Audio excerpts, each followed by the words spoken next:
Just a few days ago, MMA exited the GSL Korea in the semi-finals. And this is 4 years after he made his first big run in a GSL tournament when he made it to the final of the GSL Super Tournament way back in early 2011.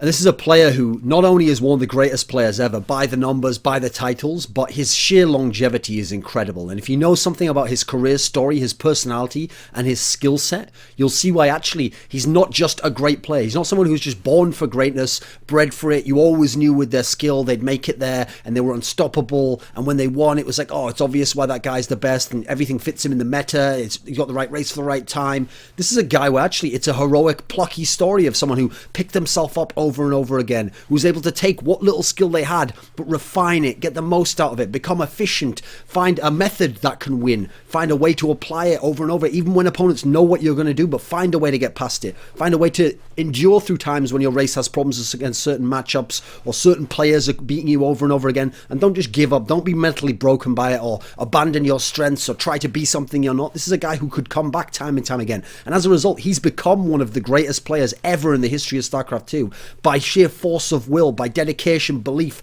heart to actually continue on, not just a naive hope, but actually to see something through, a dream, a quest that you have, and not just give up or take the easy road or lean back off the gas pedal, whatever the metaphor, the cliche would be at that point. Because that's, like I say, this is 4 years after he made his big GSL run, that he's made it to the semi-finals of the biggest, the hardest tournament in the world, GSL Korea now. This is 41 months or something insane like that when I calculated the other day, after he first made the round of 4 of his first Code tournament. 41 months, over 3 years later. This guy's 38th in prize money won in every esport game listed in history. So you know those Dota 2 guys and those League of Legends guys who they get $1 million first place prizes, $5 million, whatever. He's 38th out of every player to ever play any esports game in prize money won. In StarCraft 2, he's number 3 all time. He's won over $370,000. He's won 8 big or significant tournament titles, 1 in North America, 5 in Europe, 2 in Korea. He's been around the world and found success against different types of opponent, different races in different finals, different eras. He's winning in 2011, 2012, won in 2013, 2014. He hasn't won yet in 2015, but the guy's won titles, or a title at least, in every single season of StarCraft 2, every single year of StarCraft 2. That's fucking unreal. You just don't see that kind of longevity. Think of the other great players of his era when he started in 2011. Okay, we've got MVP obviously there, Nesty, MC. Now we're starting to talk about names like, okay, I guess we can put Polt in there, even though Polt had some years off where he wasn't that great. Those other names aren't around winning the big titles. Now, yes, MC's sort of still around, but okay, actually, MC admittedly has won a lot of titles, etc. But most of the other names, most of his peer group simply is not here anymore. Even the ones who were better than him at the time. This is a guy who has had 18 top 4 finishes in significant offline tournaments. To put that in context, Life has only had 16. MVP has only had 17. Now, there are names ahead of him, Tasia, MC, they're ahead of him with more. They're up in the 20s.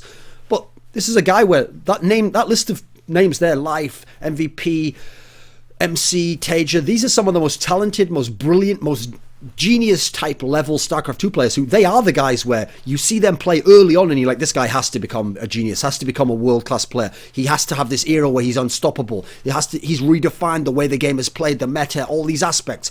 MMA's not that sort of guy. He made himself. He became that sort of guy at that stature where he can now be considered at the table in the conversation ahead of some of these people, behind the other ones.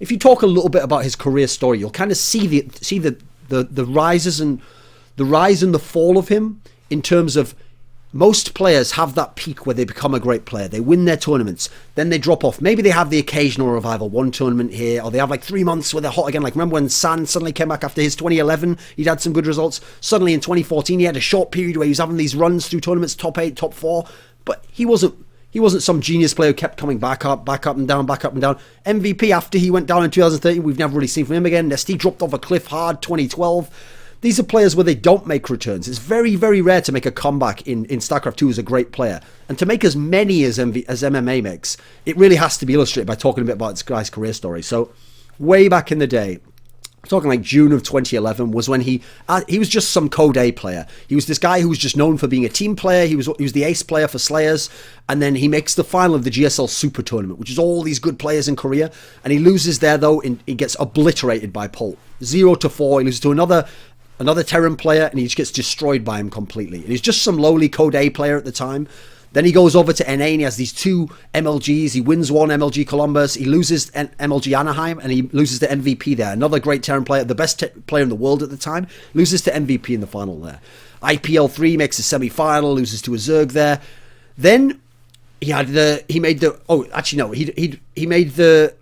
first Code S was like in August of that year, and then in October of that year, his second ever Code S, he makes it to the final. He plays MVP there in the final. The guy who's beaten him at MLG previously, a guy who's never lost a GSL final, who won the previous GSL final, who's now going to become the first to win like back-to-back GSLs in as much as like one after the other, whereas Nesty won back-to-back seasons, but there was a tournament in between. So he plays this legend in the final, this unbeatable guy who, it's another Terran as well, who's been keep beating him in all the finals. This time he smashes him. He beats MVP convincingly in the final. He becomes, at least for a brief time, maybe the best player in the world. He's reached the top of the mountain.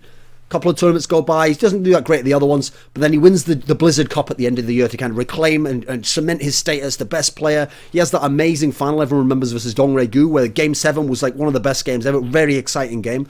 Early 2012, he's still doing well. He wins the IM Kiev tournament, top 3 at IM World Championship, top 4 IPL 4. He wins Iron Squid in Europe.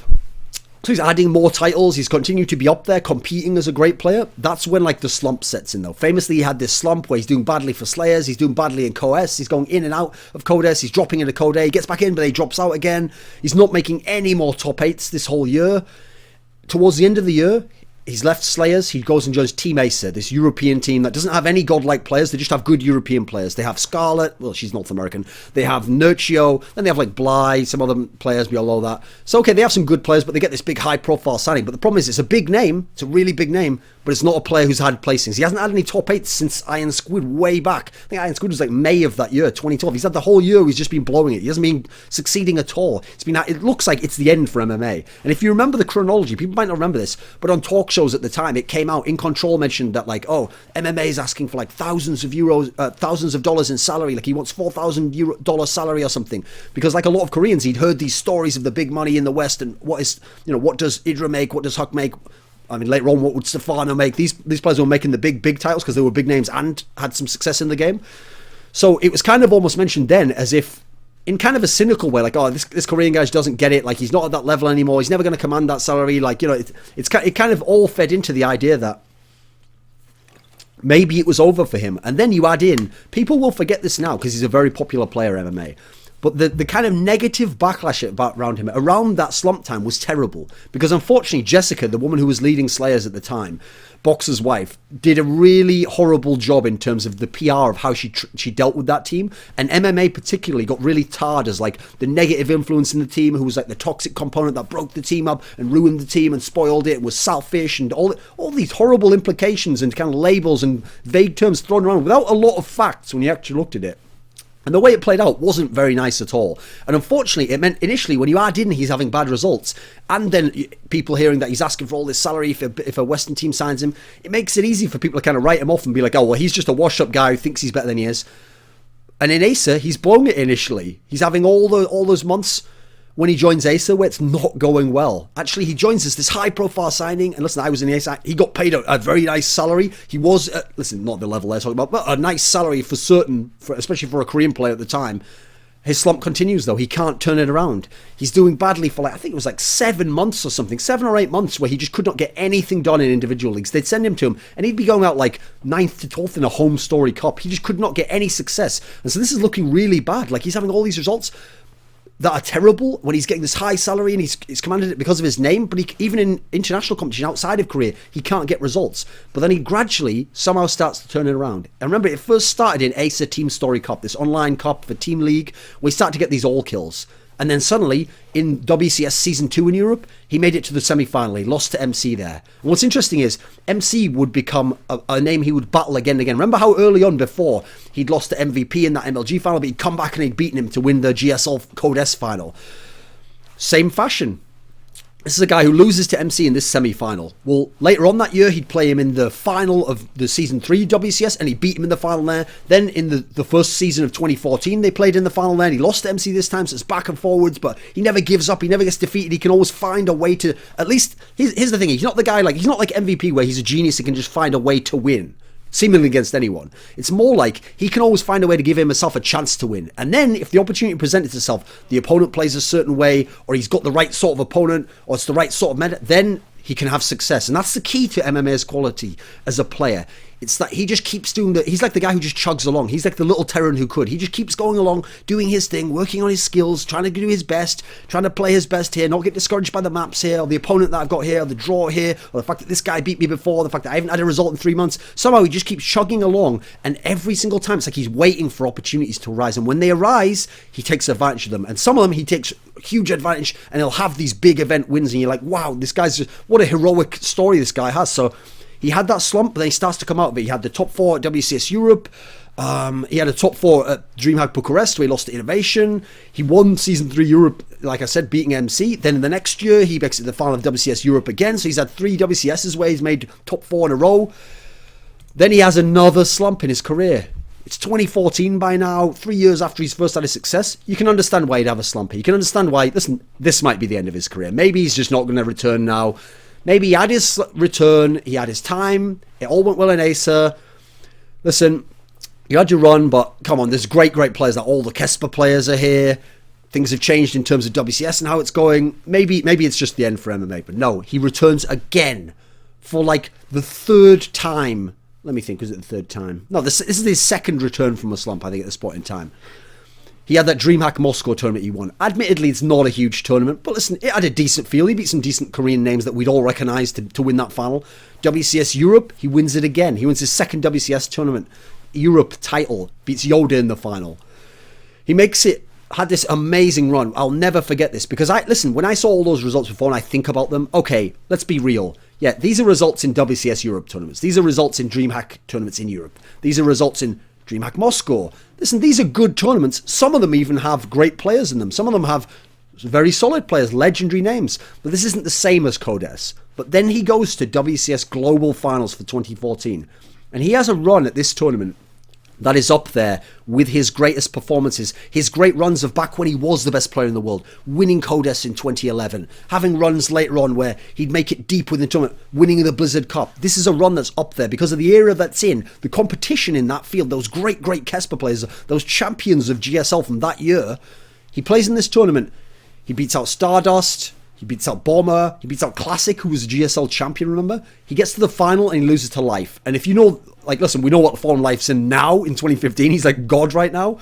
But okay, that was kind of Life's return himself. But Life's one of the greatest players of all time. He's a great clutch player, great tournament player, great finalist. Guy who's on his game can be impossible to beat.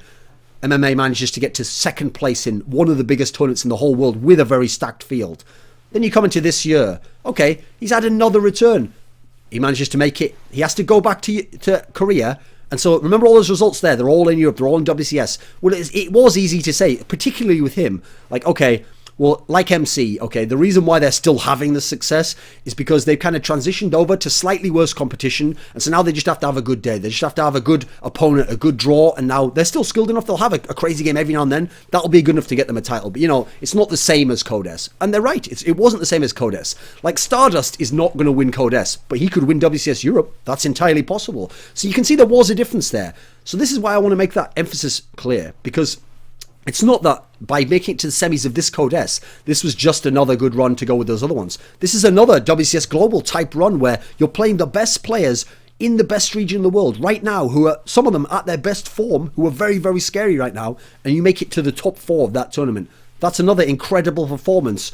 Like 4 years into this long career you've had, he makes it there. He loses to Parting this time, and obviously this is kind of Parting's season. Parting's gone to the final for the first time in a Codes. He's on his own amazing revival.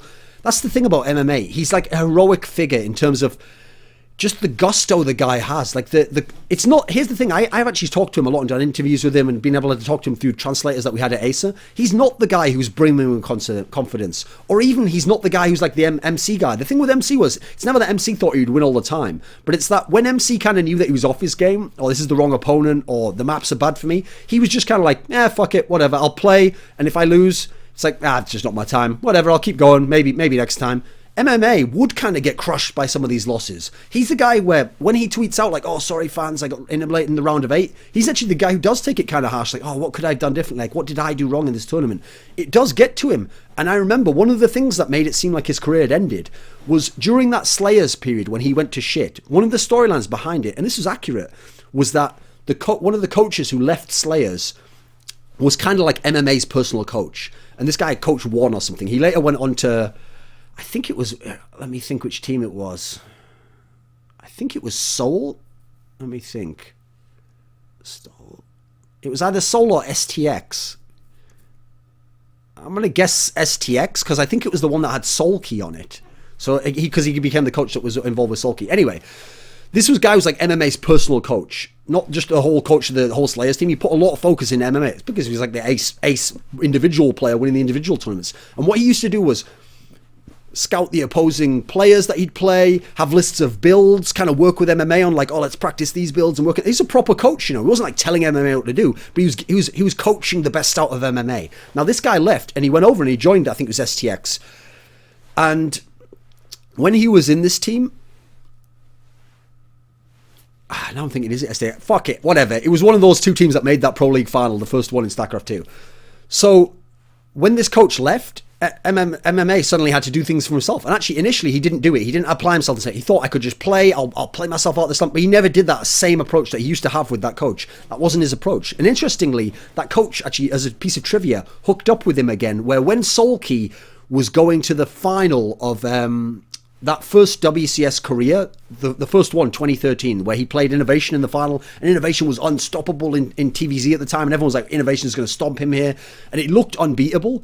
The story goes that the Coach One guy, who was friends of MMA, gets MMA and he says, listen, you've got to practice with me for Soul Key. Like, just give him some TVZ practice. Let's figure out, like, how can he play against Innovation? Because how can anyone beat him? And supposedly, MMA initially said, like, there's, like, no point. Like, listen, I'm not in good form. Like, I don't know how you'd beat Innovation anyway. But then they went and they watched demos, and somehow, through communication, they came up with a plan. And supposedly, this is the story, the real story. Supposedly, that is actually a big part of why Soul Key managed that miraculous win where he beat Innovation 4-3 and won that WCS when it seemed the lock that Innovation was this unstoppable machine who was just going to roll over him. So it's interesting, MMA's, what that kind of says to me, in conjunction with Coach One and his relationship there, is that it kind of makes sense as to why MMA's been able to do this in his career without these godlike skills that some of the other players, some of the other names in his peer group of great players have, which is that this is a guy where he's actually quite good at being realistic and looking at what skills do I have right now? What are my win conditions of how I could win this game? Looking at the opponent, how could he win? How could he beat me? And so listen, if he plays someone much better than him, who executes better in the right way, and MMA tries his approach and it doesn't work, he's not the guy where it's like, it's just, I'll overcome it anyway, I'll work it. No, he might lose that way, but he's going to give himself the best chance. He's going to look at what the opponent does. He's going to try and match it up, and then he's just going to go into the game. He's going to plug away. He's going to keep playing on this game. He's going to keep playing this game. He's going to pick himself up even when he's crushed, work his way back into a bit of form, do okay at this tournament, then go into another tournament. Then suddenly he's in a WCS global final. He's in the round of 4 of a Code S again. This is a guy who can get himself back there, but it's a true like hero's journey. It's not just like, I'm just really good and I had an off day and now I had an awesome day then. No, this is hard work here. This is dedication. This is reflection, introspective approach to things. Being honest with yourself and saying, actually, you know what? My form's shit right now. That's not working for me. I've got to rebuild this aspect of my game. I've got to retool it. That used to work for me before. It doesn't work now. He's heroic. He's a hard-working guy. He doesn't give up, despite all the Slayers shit, despite all his reputation going to shit, despite seeming like he'd fucked up his chances to get into big teams by asking for too much money, despite fucking it up initially where he goes in away, sir, and he's getting paid all this money and he's bombing it. Then Innovation comes in at a huge salary. Now MMA's on the position where it's like, you're kind of like the B player now, and now he has all this success, even when Innovation actually then didn't go on to have success. What's funny, not a lot compared to what MMA was able to have at the same team. He's a guy who almost seemed kind of impervious to meta problems. it doesn't matter what the state of Thorin was, what the state of his matchups were, he would work himself back into a position where he could be competitive again in one region, then in bigger tournaments, then globally. He's done it again and again, like 3 different times or something. 2 or 3 times he's come back from these ridiculous slumps that would be career-ending for most people. Or at least, if not directly career-ending, like they could never come back, it would break them mentally enough where they wouldn't even see themselves as someone who could be a champion again. They wouldn't believe that's possible. I remember when he was coming back to form in 2013, he made some sort of statement. It was around like the summer when I did an interview with him, and he said something along the lines of like, the moment that had touched him the most in his career was when he'd won that GSL final, which interestingly had been played outside of Korea. It'd been played at the BlizzCon finals. And when he'd won that, the whole crowd, I forget where it was, I think it was in like Anaheim, had been standing chanting like MMA, MMA. And that moment had always stuck with him. And years later, we're talking 1.5 years later, and then later on in his career, obviously to now we're talking 2 or 3 years later, he was in a position where he always thought of that moment. And whenever he started to get his results back up, he would always think to himself, I want to one day be in that position again, where I can be at like a huge global final, fans are chanting for me. And what's funny is when he said this at the time, I thought like, I mean, that's probably not going to be happening if we're being honest. Like, yeah, you're making the finals of WCS, or you're making the final of like a DreamHack Moscow. But amazingly, the guy did it. He didn't win the tournament, but he made it back to the global finals. He made the fucking WCS global finals. He was actually like 1 series from being like the world champion or whatever. Like 4 years removed from when he made his come up. That's fucking insane. So his return, his tenacity, his longevity. You want to talk about longevity? He's got one of the most insane careers of anyone.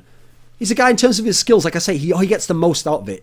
MMA is one of the players who, when I saw him play like in person, it blew my fucking mind. Because I remember I just saw inside the games, okay? And when I saw him inside the game, it was like the way he played made it seem like he was always in the right place at the right time. He just knew when to attack you, when to like do a counterattack here, or when to like distract you and then sneak an attack in, or when to like pounce on you at the moment that you were like busy macroing on your base or something.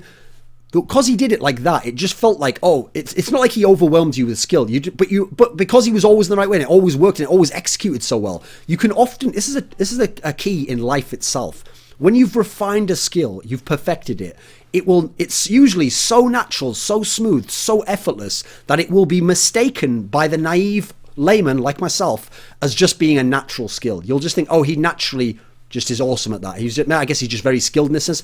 And another way is you can naturally assume they just have a skill for that. Like, okay, he must be really quick and really on point to be able to do all these drops all over and have this aggressive kind of harassment style of play. And then I watched him play and I was like, this can't be real, because I was watching his mouse moving. And you know those famous videos of the Korean players with the APM's crazy and the mouse is moving like this all over the place and they're constantly clicking everything. His wasn't like that at all. His was like he was pressing buttons and he was gradually, slowly moving, like move here, move over here. Moving, just going over here. And then when I looked on the screen, he was doing all the shit that I'd seen in the game. He was dropping here, harassing them, then go back to his base, do something. And the key thing was, he never had this sick speed or anything, but 2 qualities. One, his precision of his mouse clicks was amazing. Like, when he would do those slow clicks, it's like he wouldn't lose much compared to the super high APM guy, because it's like he almost never missed with the clicks. He was very precise. And if he moved somewhere, there was no wasted movement. He was extremely efficient. And in terms of his game, it reminds me of Nanoa in a sense. What he would do is, in terms of his game, it's not that because he was slower, he couldn't compete with the other guys in that sense, so he could get overwhelmed. It's more like you never noticed that he was slow. You never saw him lose a fight and think that was poor micro, or he was like overwhelmed at his base. It's like he'd suited his game. He was so honest with himself and so reflective on it, and the way he practiced around his game, that he didn't try to be someone he wasn't. He based his game to the extent that when you saw him lose, it always just felt like he'd lost for a strategical reason, or the timing was wrong, or he'd made a poor decision in terms of like, I could have built units here earlier, or he just had the wrong overall strategy initially, and then the individual tactics might have been okay. It was never that he was bad, miss micro here, misclick here, what a mistake there of some other aspect. He actually fitted his skills, he fitted his game to his actual skill level in all these areas. It's like he understood he was a 7 out of 10 here and a 6 out of 10 here, but he was like an 8 out of 10 in precision, whatever the stats would be. He tailored his game around it so that he could get 100% out of that game. And then even if he was only on 80%, he could still get enough to compete with someone and have a chance by doing the right approach and being honest with what's going on there. So to me, even if I didn't know about his personality and I'd only seen his career story and I'd seen his actual skill set, and then I looked at his trophies, his bar prize money, his longevity returning to the top again and again, this guy to me is like a true hero of StarCraft. He doesn't have the cool story of a boxer or some of these old Broad War guys, but in StarCraft 2, this is one of the best storylines ever. If I was going to make a movie out of StarCraft 2 player, I think MMA is the sort of person I would pick, just with the ups and downs, but returning again and again, and with that same fresh, almost like returning to the beginner's mind when he falls off. Like, I have to find a new way to rise up again and retool my game, but in a way that I can actually do it. MMA.